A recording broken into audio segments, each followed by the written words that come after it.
नमस्कार। आज तारीख है 23 जून 2025 और हम लेकर आए हैं यूपीएससी दैनिक करंट अफेयर्स विश्लेषण।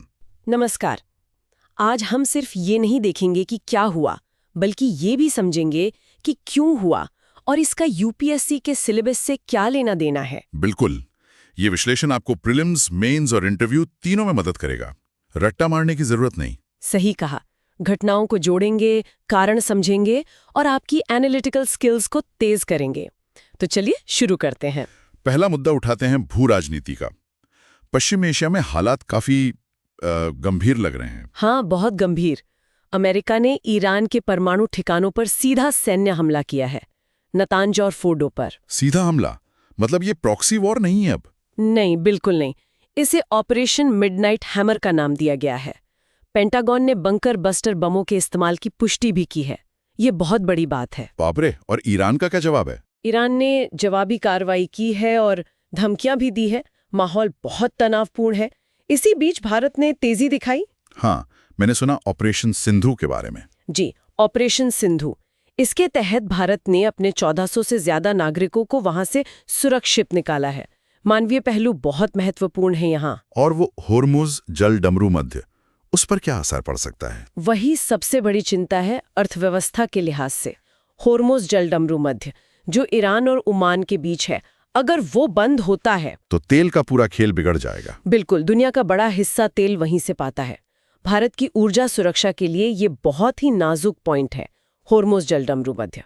तो ये यूपीएससी सिलेबस से कैसे जुड़ता है? जीएस पेपर 2 अंतर्राष्ट्रीय संबंध। हाँ, बिल्कुल। सबसे पहले तो भारत की विदेश नीति, हमारी सामरिक स्वायत्ता, स्ट्रेटेजिक ऑटोनॉमी और बहुसंरेखण, मल्टी अलाइनमेंट की परीक्षा है ये। कैसे? मतलब अमेरिका, इजराइल, ईरान तीनों से हमारे संबंध है, संतुलन कैसे बनेगा? यही तो चुनौती है।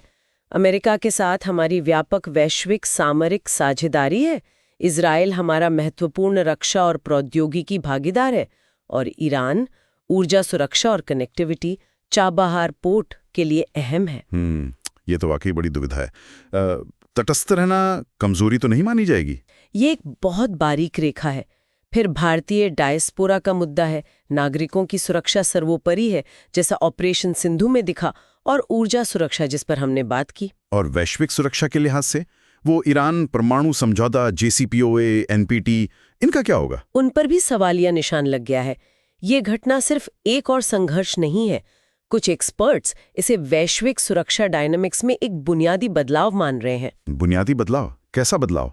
इसे तीसरे परमाणु युग, थर्ड न्यूक्लियर एज की शुरुआत कहा जा रहा है।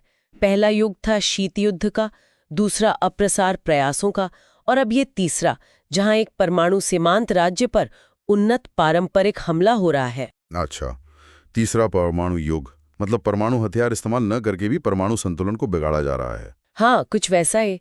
जो निवारण के पुराने नियम थे वो टूटते दिख रहे हैं। ये भारत की सामरिक स्वायत्ता का शायद सबसे कठिन टेस्ट है। और युद्ध का बदलता स्वरूप, जीएस पेपर 3 सुरक्षा के लिए, वो भी साफ दिख रहा है। ऑपरेशन मिडनाइट हैमर देखिए, कितना सटीक और बिना भनक लगे किया गया हमला। दूसरी तरफ ईरान का missile barrage, hi-tech surgical strike, missile युद्ध, और ये तार्थिक चोक पॉइंट्स का शस्त्रीकरण, जैसे होर्मुज की धमकी। बिल्कुल, ये सब युद्ध के नए आयाम हैं। बहुत चिंताजनक है ये सब। चलिए अब जरा अर्थव्यवस्था और अंतर्राष्ट्रीय व्यापार पर आते हैं। भारत यूरोपीय संघ FTA, इस पर क्या अपडेट है? हाँ, भारत EU मुक्त व्यापार समझौता, या कहें BTI, broad based trade and investment agreement, ये वार्ता लगभग 1 दशक से रुकी हुई थी। हाँ, 2013 में रुक गई थी शायद। जी, 2013 में। अब इसे फिर से जून 2022 में शुरू किया गया है और लक्ष्य है 2025 के अंत तक इसे पूरा करना। काफी महत्वाकांक्षी लक्ष्य है। अभी हाल ही में 11वां दौर हुआ था ना, मई में? हाँ, मई 2025 में 11वां दौर खत्म हुआ। अगला जुलाई में ब्रुसेल्स में होना है। वाणिज्य मंत्री जी का बयान आया है कि 90% माल बाजार पहुंच पर सहमति बन गई है। लेकिन 10% मुद्दे ही सबसे मुश्किल होते हैं अक्सर। बिल्कुल, मुख्य बाधाएं अभी भी बाकी हैं। ये जीएस पेपर 2 IR और जीएस पेपर 3 अर्थव्यवस्था दोनों के लिए महत्वपूर्ण है। इसमें सिलेबस के कौन से हिस्से आते हैं? द्विपक्षीय समझौते। हाँ, GS2 में द्विपक्षीय समझौते, FTA की संरचना, इसके अध्याय जैसे IPR, उत्पत्ति के नियम, रूल्स ऑफ ओरिजिन, GS3 में अंतर्राष्ट्रीय व्यापार, टैरिफ, नॉन टैरिफ बाधाएं, NTBs मतलब नॉन टैरिफ बैरियर्स। जी, नॉन टैरिफ बैरियर्स जैसे गुणवत्ता मानक, सर्टिफिकेशन वगैरह।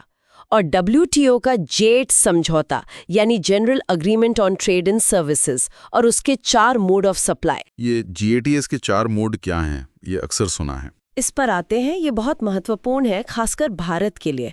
और हाँ, इसका भू राजनीति से भी लिंक है, चीन से डी रिस्किंग और इंडो पैसिफिक रणनीति। और भारतीय अर्थव्यवस्था पे इसका क्या असर पड़ेगा? कृषि, डेयरी, ऑटोमोबाइल, फार्मा, इन सेक्टर्स पर जाहिर है बड़ा असर पड़ेगा, इसीलिए बातचीत इतनी जटिल है। चलिए इतिहास देखें तो 1962 में राजनयिक संबंध बने, 2004 में रणनीतिक साझेदारी हुई, 2007 में वार्ता शुरू, 2013 में रुकी और जून 2022 में फिर शुरू हुई। तो ये दोबारा क्यों शुरू हुई? बदली हुई भू राजनीतिक हकीकतें, चीन का उभार, सप्लाई चेन में विविधता लाने की जरूरत। अब मुख्य मतभेदों पर आते हैं। हाँ, वो क्या है? भारत क्या चाहता है और EU क्या चाहता है? भारत की मुख्य मांगे हैं हमारे प्रोफेशनल्स के लिए आसान वीजा।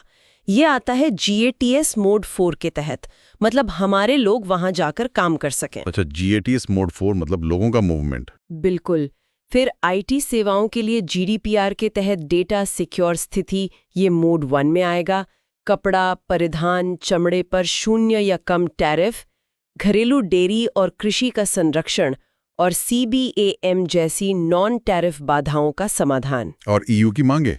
EU जाता है ऑटोमोबाइल और शराब पर भारत भारी टैरिफ कटौती करे, डेयरी उत्पादों पर भी टैरिफ कम हो, मजबूत intellectual property rights IPR, Bharat के सरकारी खरीद बाजार तक पहुंच और श्रम और पर्यावरण मानकों पर बाध्यकारी प्रतिबद्धताएं। तो ये GATS के 4 मोड जरा विस्तार से बताइए। आपने मोड 1 और मोड 4 का जिक्र किया। हाँ, देखिए, मोड 1 है क्रॉस बॉर्डर सप्लाई, जैसे भारत की कोई IT फर्म यहीं बैठे अमेरिका के क्लाइंट को ऑनलाइन सर्विस दे। ठीक है। मोड 2 है कंजम्पशन अब्रॉड, जैसे कोई विदेशी टूरिस्ट भारत आकर यहाँ सेवाएं ले, पर्यटन जैसा। हाँ। मोड 3 है कमर्शियल प्रेजेंस, जैसे कोई विदेशी बैंक भारत में अपने ब्रांच खोल ले। समझ गया। और मोड 4 है प्रेजेंस ऑफ नेचुरल पर्सन्स, यानी व्यक्ति खुद जाकर सर्विस दे, जैसे कोई भारतीय आर्किटेक्ट यूरोप जाकर काम करे। ये भारत का मुख्य आक्रामक हित है, मतलब हम यहाँ ज्यादा फायदा चाहते हैं। अच्छा, तो मोड 4 हमारे लिए बहुत जरूरी है। बहुत ज्यादा। अब भू राजनीतिक पहलू देखें, चीन से डी रिस्किंग की बात चल रही है। भारत और यूरोपीय संघ दोनों बहुध्रुवीय दुनिया की महत्वपूर्ण ध्रुव हैं। लचीली लोकतांत्रिक सप्लाई चेन बनाने की बात है। FTA इसका आर्थिक आधार बनेगा। लेकिन असली लड़ाई अब टैरिफ से ज्यादा नॉन टैरिफ बाधाओं पर आ गई है, जैसे वो CBAM। बिल्कुल सही।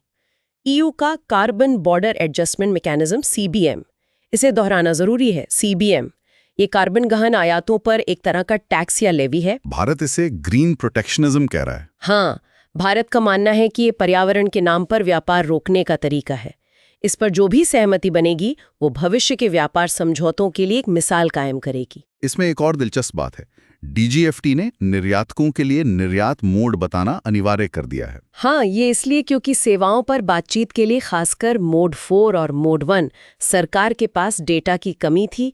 ये एक अच्छा उदाहरण है कि कैसे एक विदेश नीति की बातचीत घरेलू प्रशासनिक सुधारों को गति दे सकती है। वाकई दिलचस्प है। अब आते हैं केंद्रीय बजट और RBI के कदमों पर। विकसित भारत ब्लूप्रिंट। जी, केंद्रीय बजट 2025-26 थीम है सबका विकास, और ये विकसित भारत का रोडमैप माना जा रहा है। विकास के 4 इंजनों पर जोर है। 4 इंजन वो कौन से हैं? कृषि, MSMEs, निवेश और निर्यात। और सबसे बड़ी बात, पूंजीगत व्यय यानी केपेक्स पर फोकस जारी है। केपेक्स कितना है इस बार? इस बार केपेक्स है 11.21 लाख करोड़। ये GDP का 3.1% है। दोहराता हूं, 11.21 लाख करोड़, GDP का 3.1%। ये तो बहुत बड़ी रकम है।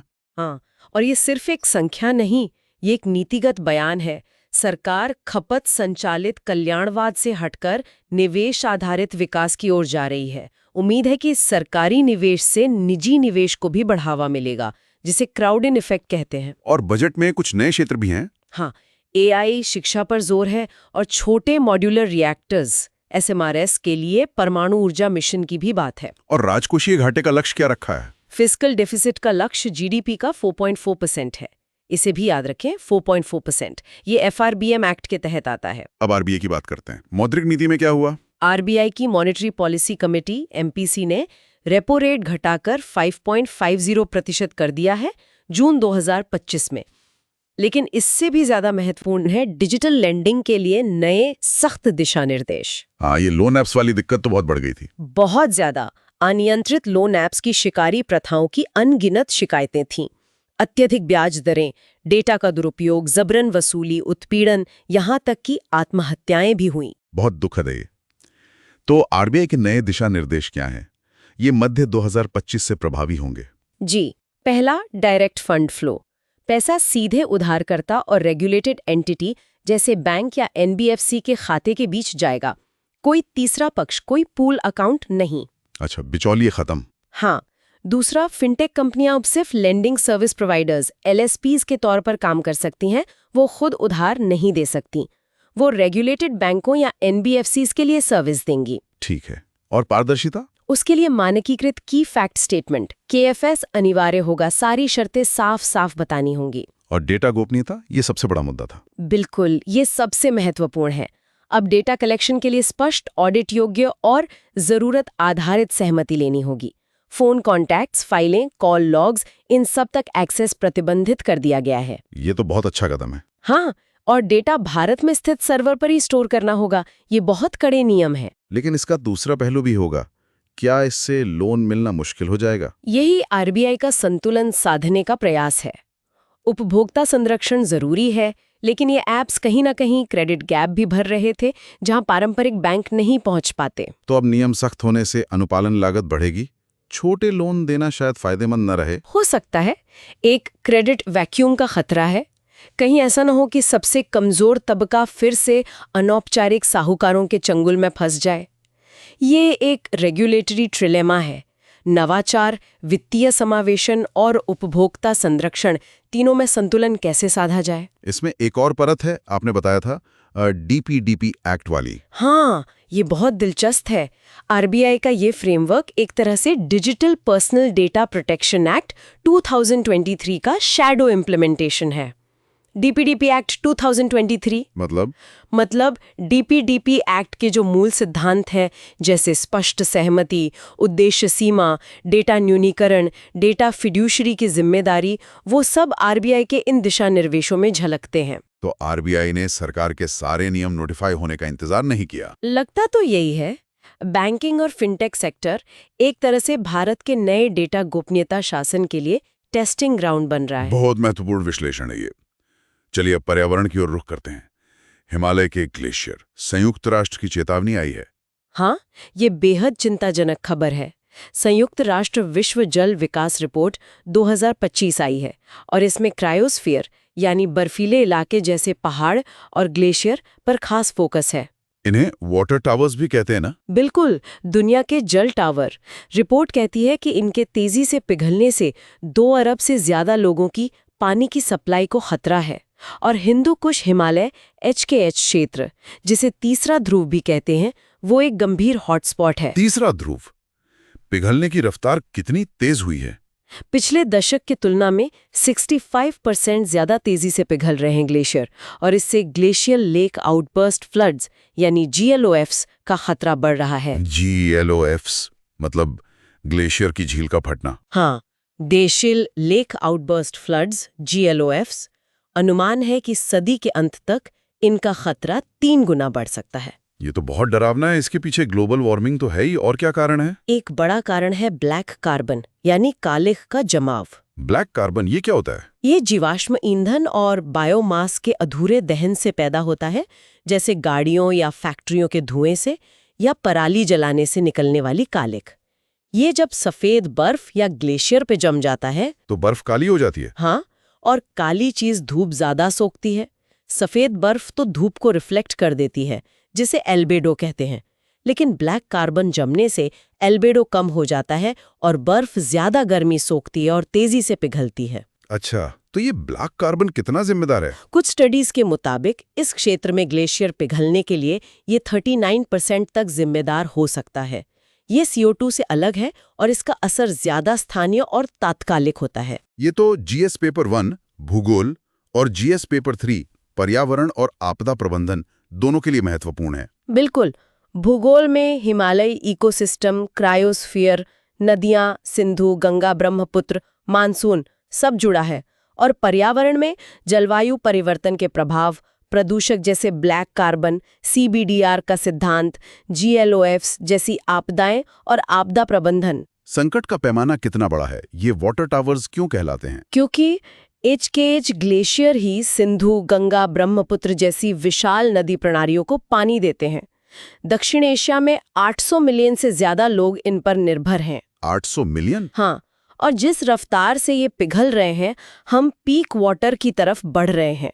मतलब थोड़े समय के लिए बाढ़ बढ़ेगी, लेकिन फिर लंबे समय में पानी की भारी कमी होगी, जिससे जल संकट पैदा होगा। ये अपरिवर्तनीय गिरावट हो सकती है। और भारत पर इसका क्या असर होगा? असर बहुआयामी होगा। इसे खाद्य जल ऊर्जा सुरक्षा नेक्सस कहते हैं। पहला, जल सुरक्षा। नदियों में पानी कम हुआ तो पीने के पानी और कृषि के लिए संकट खड़ा हो जाएगा, खासकर सबसे ज्यादा आबादी वाले राज्यों में। दूसरा, खाद्य सुरक्षा। हाँ, नदी प्रवाह बिगड़ने से सिंचाई बाधित होगी।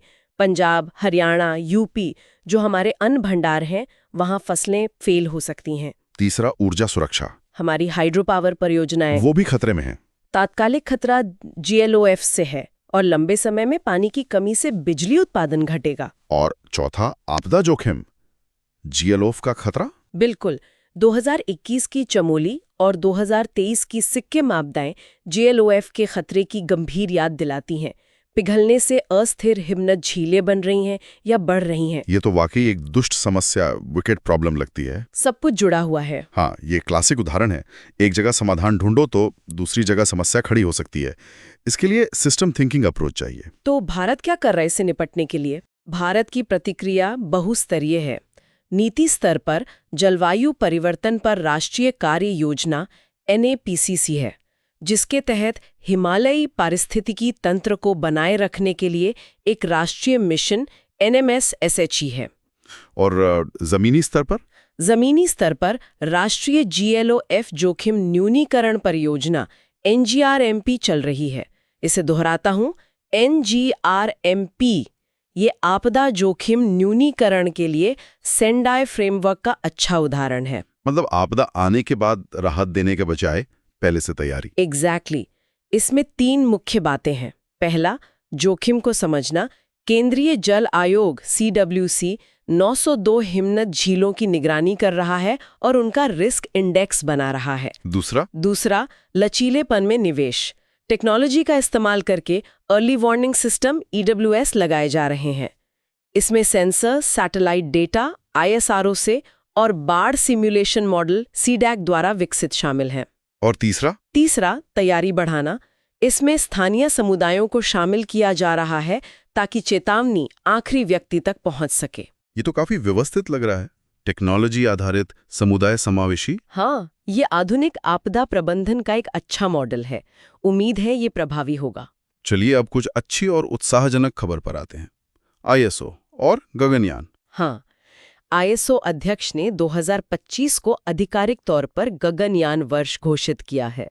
ये भारत के अंतरिक्ष कार्यक्रम के लिए बहुत बड़ा साल होने वाला है। गगनयान वर्ष, क्या होने वाला है इस साल? सबसे बड़ा मील का पत्थर है गगनयान 1 G1। ये भारत के मानव अंतरिक्ष उड़ान मिशन की पहली मानव रहित परीक्षण उड़ान होगी। मानव रहित? तो इसमें कौन जाएगा? इसमें ISO द्वारा विकसित ह्यूमनॉइड रोबोट व्योममित्रा जाएगी। व्योममित्रा? ये उड़ान दिसंबर 2025 के लिए निर्धारित है। गगनयान 1 या G1। व्योममित्रा, वाह। और क्या है? इसी महीने यानी जून में एक्सियम 4 मिशन जाने वाला है। ये भारतीय अंतरिक्ष यात्री शुभांशु शुक्ला को अंतर्राष्ट्रीय अंतरिक्ष स्टेशन ISS ले जाएगा। Axiom 4 mission. Shubhanshu Shukla ISS जा रहे हैं। ये तो गगनयान की तैयारी का हिस्सा होगा। हाँ, इससे गगनयान के लिए महत्वपूर्ण परिचालन अंतर्दृष्टि मिलेगी। और फिर जुलाई में नासा ISRO का संयुक्त सैटेलाइट निसार लॉन्च होना है। निसार, इसका पूरा नाम क्या है? NASA ISRO synthetic aperture radar NISAR. ये पृथ्वी अवलोकन उपग्रह है। और ये सब उस पृष्ठभूमि में हो रहा है जहां भारत अंतरिक्ष क्षेत्र का निजीकरण कर रहा है। INS स्पेसी, NSIL। बिल्कुल, ये सब मिलकर भारत की अंतरिक्ष महत्वाकांक्षाओं को नई उड़ान दे रहे हैं। ये GS पेपर 3 विज्ञान और प्रौद्योगिकी के लिए बहुत महत्वपूर्ण है। इसमें सिलेबस के कौन से पॉइंट्स कवर होते हैं? SNT में भारतीयों की उपलब्धियां, प्रौद्योगिकी का स्वदेशीकरण। इसमें लॉन्च वाहन PSLV, GSLV, VM3, कक्षाएं जैसे LEO, low earth orbit, satellite applications, remote sensing, संचार जैसी अवधारणाएं आती हैं। और अर्थव्यवस्था से भी जुड़ाव है। हाँ, GS3 इकोनॉमी में public private partnership PPP model, अंतरिक्ष तकनीक का व्यावसायीकरण, वैश्विक अंतरिक्ष अर्थव्यवस्था में भारत की हिस्सेदारी बढ़ाना और सुरक्षा के लिहाज से अंतरिक्ष संपत्तियों का दोहरा उपयोग भी महत्वपूर्ण है। तो ISRO का पूरा मिशन पाइपलाइन क्या है, जरा क्रम से बताएं। हाँ, देखिए, पहला एक्सियम 4 जून 2025 शुभांशु शुक्ला ISS जाएंगे।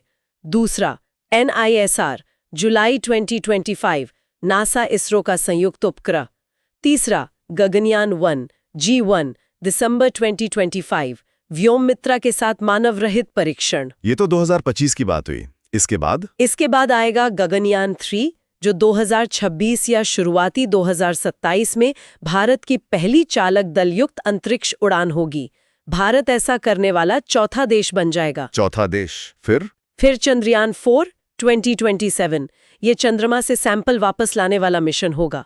ये बहुत जटिल डीप स्पेस टेक्नोलॉजी का प्रदर्शन करेगा। और फिर भारतीय अंतरिक्ष स्टेशन। जी हाँ, भारतीय अंतरिक्ष स्टेशन BIS ये हमारा अपना मॉड्यूलर स्पेस स्टेशन होगा।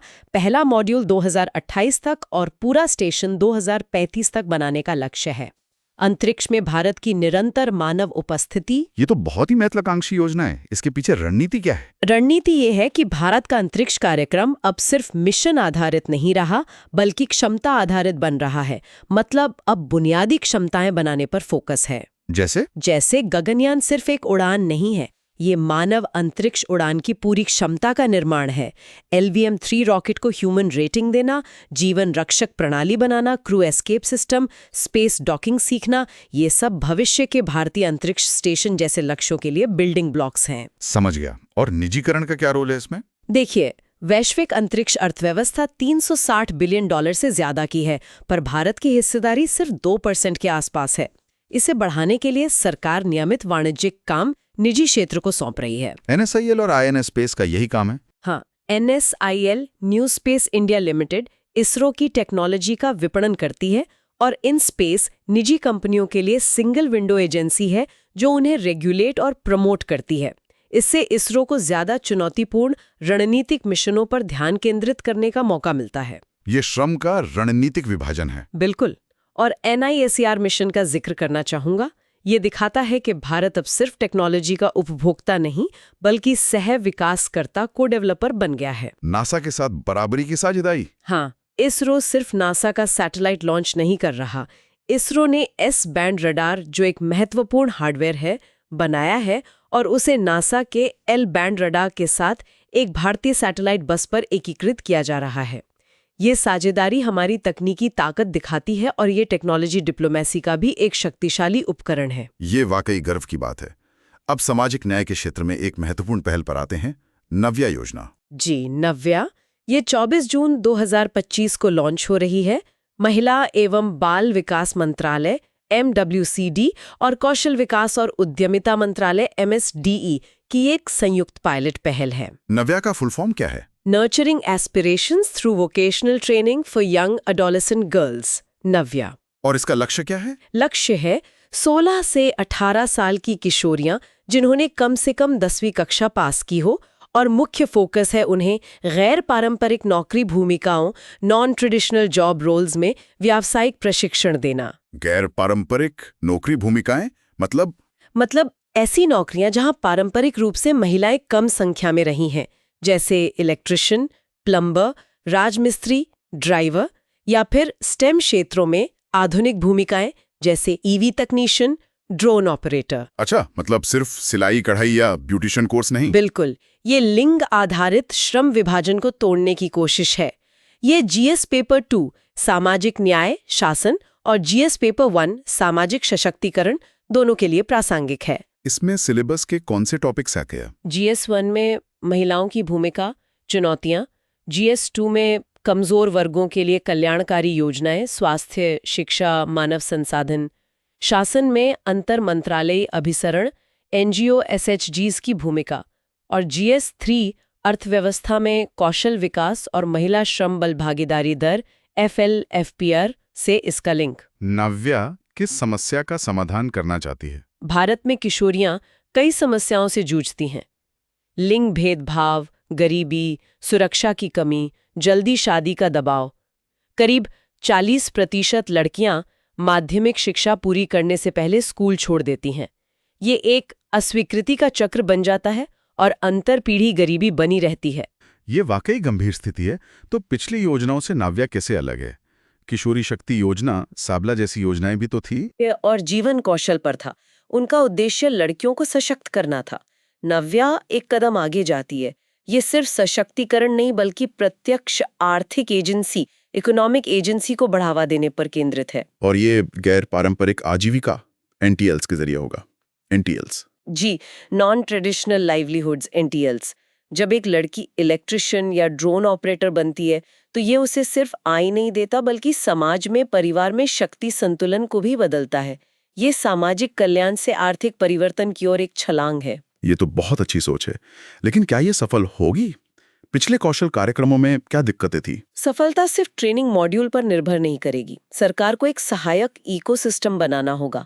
असली बाधाएं हैं सामाजिक मानदंड, लड़कियों पर अवैतनिक देखभाल के काम का बोझ, ट्रेनिंग सेंटर तक सुरक्षित परिवहन की कमी, शिशु देखभाल सुविधाओं का अभाव और कभी-कभी सिखाए गए कौशल और बाजार की मांग में तालमेल न होना। तो नव्या को इन चुनौतियों से निपटना होगा। बिल्कुल, और इसकी संरचना भी महत्वपूर्ण है। 2 मंत्रालय मिलकर काम कर रहे हैं। MWCD सामाजिक पहलू देख रहा है और MSDE कौशल वाला हिस्सा। ये अंतर मंत्रालय अभिसरण का अच्छा उदाहरण है। ये दिखाता है कि जटिल समस्याओं के लिए संपूर्ण सरकारी दृष्टिकोण जरूरी है। हाँ, कम FFPR जैसी 21वीं सदी की समस्याओं को मंत्रालय अकेले हल नहीं कर सकते। ये विकसित भारत के लक्ष्य को पाने का एक मॉडल हो सकता है। चलिए अब आखिरी मुख्य मुद्दे पर आते हैं। निजता बनाम सार्वजनिक रिकॉर्ड। सुप्रीम कोर्ट भूल जाने के अधिकार पर सुनवाई कर रहा है। हाँ, ये एक बहुत ही दिलचस्प और जटिल संवैधानिक सवाल है।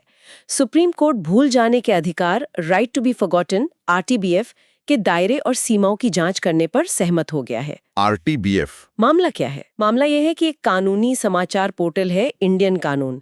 मद्रास हाईकोर्ट ने उसे एक बलात्कार के मामले में बरी हुए व्यक्ति से संबंधित अपना फैसला हटाने का निर्देश दिया था। पोर्टल ने इस आदेश के खिलाफ सुप्रीम कोर्ट में अपील की है। तो ये सीधा टकराव है 2 मौलिक अधिकारों के बीच। बिल्कुल। एक तरफ है निजता और गरिमा का अधिकार, जो अनुच्छेद 21 जीवन और व्यक्तिगत स्वतंत्रता का अधिकार के तहत आता है। दूसरी तरफ है सूचना का अधिकार और बोलने की स्वतंत्रता, जो अनुच्छेद 19 के तहत आता है। ये तो बहुत ही नाजुक संतुलन है।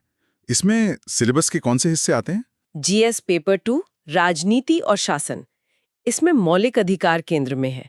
अनुच्छेद 14 समानता, अनुच्छेद 19 भाषण और अभिव्यक्ति की स्वतंत्रता और अनुच्छेद 21 जीवन और व्यक्तिगत स्वतंत्रता का अधिकार।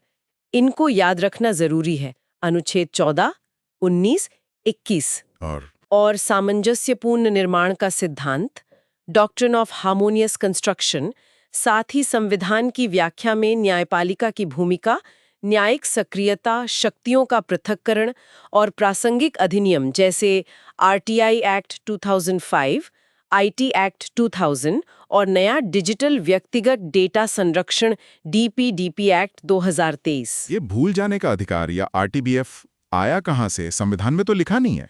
नहीं, स्पष्ट रूप से नहीं लिखा है। ये लैंडमार्क KS पुट्टुस्वामी केस 2017 से निकला है। KS Puttaswamy case 2017। इस फैसले ने निजता के अधिकार को अनुच्छेद 21 के तहत मौलिक अधिकार घोषित किया था। आरटीबीएफ उसी का एक पहलू माना जाता है। तो दिक्कत क्या है? दिक्कत ये है कि ये अधिकार जनता के जानने का अधिकार, खुले न्याय के सिद्धांत जिसके तहत अदालती रिकॉर्ड सार्वजनिक होने चाहिए, और मीडिया की अभिव्यक्ति की स्वतंत्रता से सीधे टकराता है। अलग-अलग हाईकोर्ट ने अलग-अलग फैसले दिए हैं। अच्छा, मतलब कोई एकरूपता नहीं है। हाँ, दिल्ली हाईकोर्ट ज्यादा उदार रहा है, जबकि केरल और गुजरात हाईकोर्ट ने ज्यादा प्रतिबंधात्मक रुख अपनाया है। इसीलिए सुप्रीम कोर्ट अब इस पर सुनवाई कर रहा है ताकि एक एकरूपता लाई जा सके और कानून तय हो सके। और वो नया डीपीडीपी एक्ट 2023, हाँ। वो इसमें कहाँ फिट होता है? डीपीडीपी एक्ट की धारा 12 में मिटाने का अधिकार, राइट टू इरेजर, दिया गया है, लेकिन ये पूरी तरह से आरटीबीएफ जैसा नहीं है। क्या फर्क है? डीपीडीपी एक्ट के तहत मिटाने का अधिकार सीमित है। ये मुख्य रूप से उस डेटा पर लागू होता है जो व्यक्ति की सहमति से इकट्ठा किया गया हो। ये अपने आप सार्वजनिक रिकॉर्ड्स जैसे अदालती फैसलों पर लागू नहीं होता। तो एक कानूनी खालीपन है। हाँ, और इसीलिए सुप्रीम कोर्ट को संवैधानिक व्याख्या के जरिए इस अधिकार को परिभाषित करना पड़ रहा है। ये गहरा संवैधानिक संतुलन साधने का काम है। कोर्ट को दो मौलिक अधिकारों को तौलना होगा और आनुपातिकता, प्रोपोर्शनैलिटी, और सामंजस्यपूर्ण निर्माण, हार्मोनियस कंस्ट्रक्शन के सिद्धांतों को लागू करना होगा। क्या ये न्यायपालिका द्वारा विधायी अंतर को भरने जैसा है? कुछ हद तक हाँ। संसद जब डीपीडीपी एक्ट बना रही थी तो वो आरटीबीएफ बहस से वाकिफ थी, लेकिन अंतिम एक्ट में एक संकीर्ण मिटाने का अधिकार ही रखा गया, शायद सार्वजनिक रिकॉर्ड से जुड़े कानूनों में संशोधन के विवादास्पद मुद्दे से बचने के लिए। इस विधायी निष्क्रियता ने शायद न्यायपालिका को एक सक्रिय भूमिका निभाने के लिए प्रेरित किया है।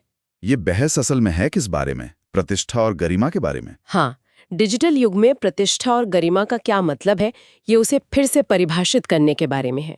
इंटरनेट से पहले यादें धुंधली हो जाती थीं, लेकिन इंटरनेट ने एक स्थायी, खोजी जा सकने वाली सार्वजनिक स्मृति बना दी है। मतलब एक पुराना आरोप भले ही बरी हो गए हों, वो हमेशा पीछा कर सकता है। बिल्कुल। तो आरटीबीएफ की दलील ये है कि व्यक्ति को खुद को फिर से बनाने का, अपने अतीत के डिजिटल भूत से हमेशा परिभाषित न होने का अधिकार होना चाहिए। कोर्ट से इतिहास मिटाने को नहीं कहा जा रहा, बल्कि ये तय करने को कहा जा रहा है कि क्या किसी व्यक्ति को अपनी गरिमा बचाने के लिए अपनी डिजिटल कहानी को क्यूरेट करने का अधिकार है। ये तो काफी दार्शनिक सवाल भी है। हाँ, बहुत गहरा मुद्दा है।